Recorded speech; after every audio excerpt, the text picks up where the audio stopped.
iVector. Tú manéjalo. Cuenta con nuestra experiencia. Presenta. México se está adaptando, pero no debe ser así. Y no se ha venido adaptando. Rodolfo Navarrete Vargas, director de análisis y estrategias de inversión de Vector. Rodolfo ha resultado cuasi profeta de muchas de las cosas que hoy estamos viendo, entre ellas los recortes, el precio de los energéticos al público, el nivel adquisitivo de la clase media, de la clase trabajadora, de la que tributa, y el deterioro del salario que cada vez ante una inflación no subyacente importante está impactándonos a todos en los bolsillos. Sí, bueno, esta vez pues lo relevante que hay es el recorte del gasto público. Sí. Es una cosa importante, las autoridades o desde el punto de vista oficial no han dado una opinión todavía sobre cuál es el efecto sobre el crecimiento económico. Sin embargo, es difícil pensar que el recorte de gasto público va a ser neutral. Tendrá que tener consecuencias, por supuesto. Nosotros calculamos que el efecto sobre el crecimiento económico va a ser más o menos entre 0.5 y 0.6 puntos porcentuales. Del PIB. Del PIB. Consecuencia, hemos tenido que revisar nuestra cifra del crecimiento económico estimado para este año. La teníamos en 2.9, la hemos revisado a 2.3%. A 2.3 el crecimiento, sí, para este año. Para este año. Un punto que es interesante discutir es, también se ha argumentado en el sentido de que es un recorte preventivo. Yo diría que no, es un recorte más ajustado a lo que está sucediendo este año. No solo hay la caída del precio del petróleo, hay varias variables que están afectando el comportamiento de las finanzas públicas. Por ejemplo, una perspectiva menor de crecimiento económico implica que los ingresos públicos vayan a caer. En segundo lugar, el hecho de que estén subiendo las tasas de interés también implica un mayor servicio de la deuda y en consecuencia un aumento del gasto público. Sí. La depreciación del tipo de cambio encarece, digamos, en alguna medida el servicio de la deuda, aunque favorece por el lado de las exportaciones de petróleo, ¿no? Pero si juntamos todos esos elementos, hay un factor muy importante, por ejemplo, que se me olvida comentar, es la caída de la producción petrolera. Claro. La cifra de enero es verdaderamente alarmante. Se ha calculado que la plataforma de producción debe ser 2.400.000. Por ahí. En enero se reportó 2.235.000. Es una caída muy fuerte. Muy fuerte. Si esto lo prolongamos al conjunto del año, pues la caída en los ingresos petroleros, esta vez ya no por el precio, sino básicamente por la cantidad, es muy importante. En consecuencia, obviamente que las finanzas públicas se tienen que ajustar. Se tiene que hacer el reajuste del gasto público. En ese sentido, yo veo que el recorte del gasto público no es tanto preventivo, sino es más reactivo a lo que está sucediendo y al movimiento de este conjunto de variables. El próximo año es otra cosa. Que es correctivo. Es correctivo, es correctivo. Es correctivo desde un punto de vista de las finanzas, es algo positivo en el sentido de que pues no van a dejar que las finanzas se descalabren, sino que están metiendo los correctivos oportunos. Ahora, Rodolfo, yo estoy viendo, sí, el déficit fiscal como tal no se está incurriendo en una mayor deuda por un lado, pero por el otro lado, en 2 emisiones, en 15 días, de petróleos mexicanos sobre papel de deuda, estamos hablando de 112, 115 mil millones de pesos de entrada a compromisos a madurar hasta el 2026. Sí. Eso es una forma de deuda. Así es una forma de deuda. Y si le sumamos 3 o 4 que estuvimos analizando y adicionando a lo que ha sido la deuda de petróleos mexicanos, estamos hablando de más de 250 mil millones de pesos que de deuda se han emitido en 6 meses. Así es. Esto es algo que se le hace, por un lado, un recorte a petróleos mexicanos por 60 millones de pesos, pero después se emite deuda por 250 mil y entonces dices, ¿dónde quedó la bolita? Si viéramos una persona que no entiende nada del asunto y la estuviera viendo desde arriba qué está pasando acá, lo que veríamos sin hacer mayor análisis es lo siguiente. Una institución como Petróleos Mexicanos se está endeudando, ¿no? Y por el otro lado, otra institución como el gobierno mexicano le está pidiendo o le está retirando recursos a Petróleos Mexicanos. Consecuencia, Obviamente hay muchas cosas detrás, pero viéndolo desde arriba es simplemente uno se endeuda y el otro le quita. Y el otro le quita. ¿No? Y al final el que le quita aparece con su deuda normal, sin problemas, cumpliendo los requerimientos que le hace la Cámara de Diputados, difícil, ¿eh? Pero por el otro lado, una institución que no tiene esos requerimientos, pues se está endeudando. Se está endeudando. Entonces ahí tenemos porque se habla constantemente de aquí para soportar al embate de la economía, podríamos incurrir o en recortes, o en mayores impuestos, o en alguna forma de endeudamiento. Así es. Y aquí estamos viendo que se incurre en mayor es. endeudamiento y ¿cómo ves a la constante de impuestos? Yo veo a muchas organizaciones que están constantemente pidiéndole a las autoridades que les pospongan, que les permitan, que les condonen, que les formas impositivas cuando no las pueden enfrentar. Sí, lamentablemente todavía no ha pasado el efecto de la reforma fiscal del 1 de enero del año pasado. Normalmente eso aquí en cualquier país, un incremento de impuestos afecta negativamente la actividad económica, pero va diluyéndose el efecto en la medida que pasa el tiempo. Sí. Normalmente eso tarda como unos 6 a 8 meses. Sin embargo, por ejemplo, es preocupante la cifra que acaba de salir sobre la confianza de los empresarios para el mes de enero, otra vez volvió a caer. Entonces, vamos a suponer la confianza antes del 1 de enero del 2014 estaba a un nivel, cayó fuertemente con la reforma fiscal, comenzó a recuperarse y otra vez está en el mismo nivel bajo en que estuvo después de la reforma fiscal. En otras palabras, la confianza de los consumidores y de los empresarios todavía no está mostrando una recuperación. En otras palabras, no se están reponiendo del efecto de la reforma fiscal que hubo a principios de enero del 2014. Y ojalá y nada más fuera confianza. A veces es una simple imposibilidad de tener un consumo. Yo aquí he estado constantemente denunciando que hemos visto un franco deterioro en la actividad económica en México, producto de una falta de poder adquisitivo de la clase media. Hay poco dinero en el bolsillo de las personas. Hay muchas obligaciones y hay poca actividad económica, es como lo veo. Así es. El crédito ha venido creciendo, pero cada vez a ritmos más bajos, ¿no? Lo cual querría decir que la gente no está solicitando créditos para poder gastar. En segundo lugar, el crecimiento de los ingresos en términos generales, pues sí es positivo, pero cada vez comparativamente contra otros países el poder adquisitivo el poder adquisitivo de la gente está cayendo. Hay una variable, como te comentaba, el costo unitario de la mano de obra es simplemente cuánto crece el salario con respecto al crecimiento de la productividad.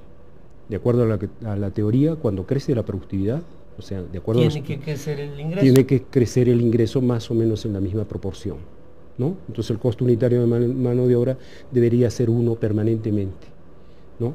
El caso de México no es 1, es 0.89, lo cual quiere decir que crece la productividad, pero el salario no crece a la misma velocidad con que está creciendo la productividad. Eso es bueno y es malo para una economía como la mexicana. Es bueno en el sentido de que se está abaratando la mano de obra, lo cual querría decir que llegado el momento vendrán empresas a aprovechar lo barato de la mano de obra. El problema es el siguiente: ¿qué está pasando con ese salario que debería aumentar en circunstancias normales? ¿No? La gente está ganando cada vez menos en términos comparados con la productividad. Eso básicamente en el sector manufacturero, ¿no? Lamentablemente en el resto de la economía la figura es al revés. Y si lo llevamos al paso del tiempo, el deterioro del salario real con respecto del estado de la economía se ha venido acumulando, lo que acumula un problema que en el fondo hoy lo estamos teniendo de cara a un año complejo. Tengo un pendiente. Se anunciaron recortes por 233,000 millones de pesos, que es justamente de lo que has hecho alusión al principio de la plática. Pero vienen recortes para las asignaciones a los estados de la República. Sí. Que va a venir otro recorte más. No sabemos la figura, no sabemos la cifra, ni el tiempo en el que se va a aplicar todo esto. Pero ya todos los gobernadores están casi como tapándose porque ahí viene el chaparrón. Exactamente. ¿Qué es lo que va a hacer acá? Normalmente había una partida, la de los excedentes petroleros, que se repartía, los presupuestos se hacen con un determinado precio del petróleo. Este año, por ejemplo, $79 el precio del barril. Es el presupuesto. En los años anteriores, el precio del petróleo en el mercado era superior al precio presupuestado. Sí. Se generaba un excedente.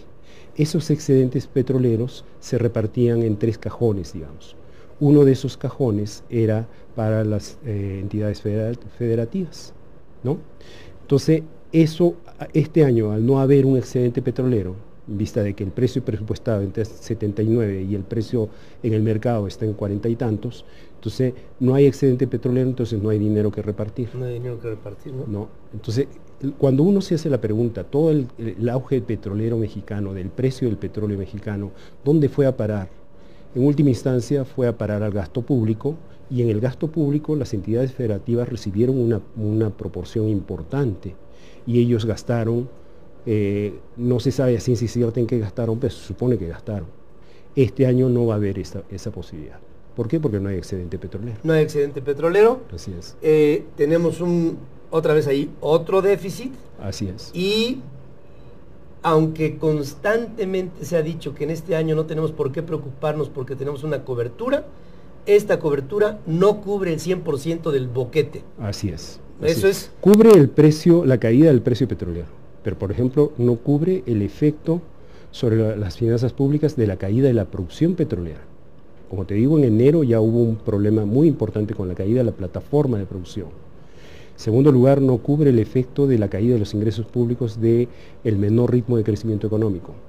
Tampoco cubre el incremento de los gastos públicos debido al incremento de la tasa de interés y en consecuencia al mayor servicio de la deuda pública, ¿no? Entonces cubre una parte, pero otra parte la que deja desprotegida, y eso es lo que explica en alguna medida el recorte del gasto público que se ha hecho. Es, dicen, preventivo, pero que no tiene absolutamente... Yo creo que es reactivo al conjunto de variables que se están moviendo hoy día en México.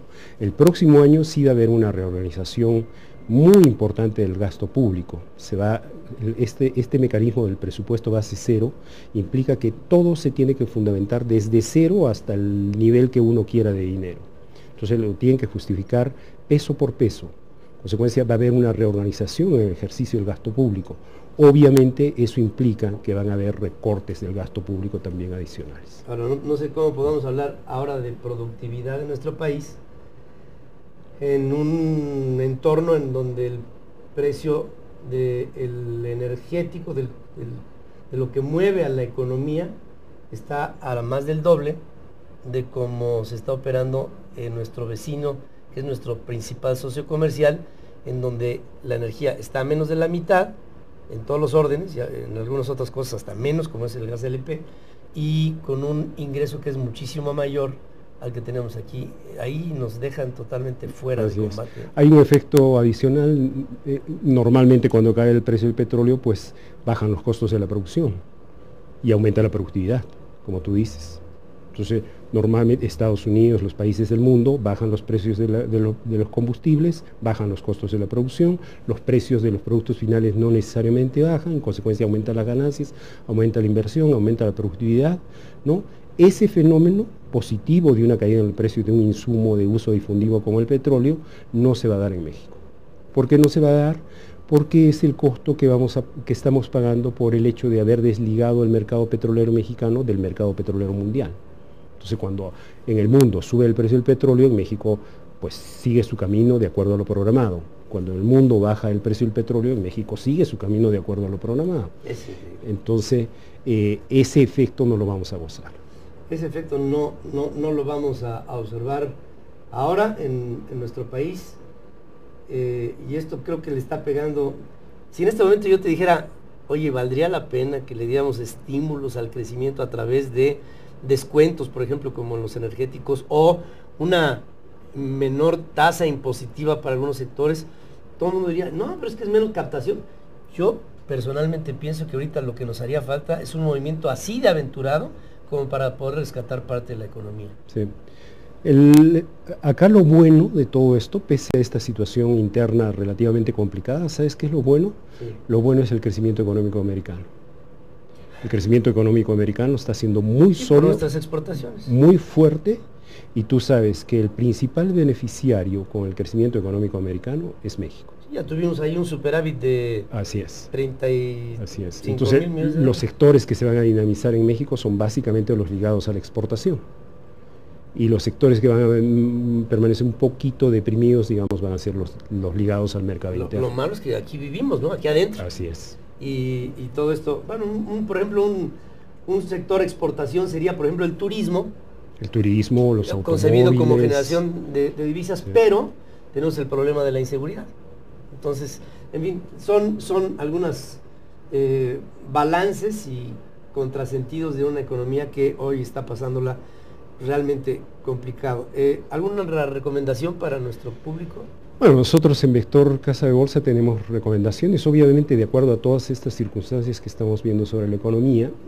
Como te digo, pues en términos de inversiones, por ejemplo, habría que pegarse en todos los sectores que van a ser ganadores en estas circunstancias. ¿Quiénes son los sectores ganadores? Los ligados a la exportación.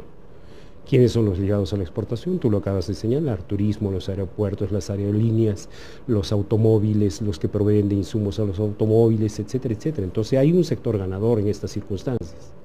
Los sectores que van a estar con bajos crecimientos son los de mercado interno, entonces habrá que estar un poquito alejados de esos sectores, ¿no? En Vector tenemos las recomendaciones a través de internet, pues nos pueden contactar en vector.com.mx y a través del teléfono es 018.000 Vector.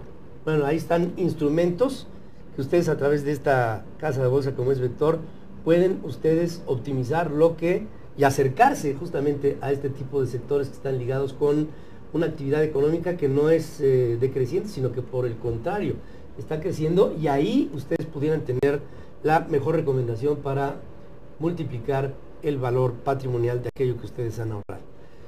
Rodolfo, como placer No, al platicar contrario, contigo, el placer es mío.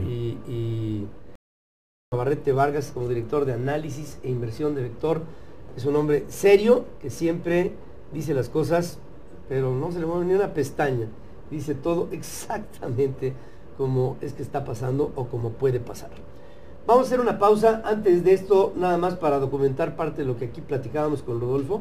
El dólar se vende en promedio ahora en 14.96 en casas de cambio del aeropuerto, luego de que ayer alcanzó su mayor precio desde el 2000 en 15.28 a la venta. En sucursales bancarias abrió sobre los 15.20. La Bolsa Mexicana de Valores inició operaciones con baja de 0.5% en 42.403. Ayer perdió 0.3 y terminó con una racha de 5 sesiones al alza, como se veía la bolsa el día de ayer bajando. El petróleo Brent avanza 33 centavos para alcanzar $56.76 el barril. 0.6 ya está bajando ahora la bolsa mexicana. 0.6 está bajando, la tendencia es hacia abajo ahorita en la actividad. 0.66 está bajando la bolsa mexicana de valores hasta el momento en que le hablo. Vamos a hacer un corte, estamos en Ferriz Live TV. Caray, ¿cómo le puedo hacer para que las noticias sean del sector exportador? Pues solo que hablemos de pura noticia internacional, ¿no? Se me ocurre. Hacer una pausa, regresamos. Y Vector, tú manéjalo. Cuenta con nuestra experiencia. Presentó.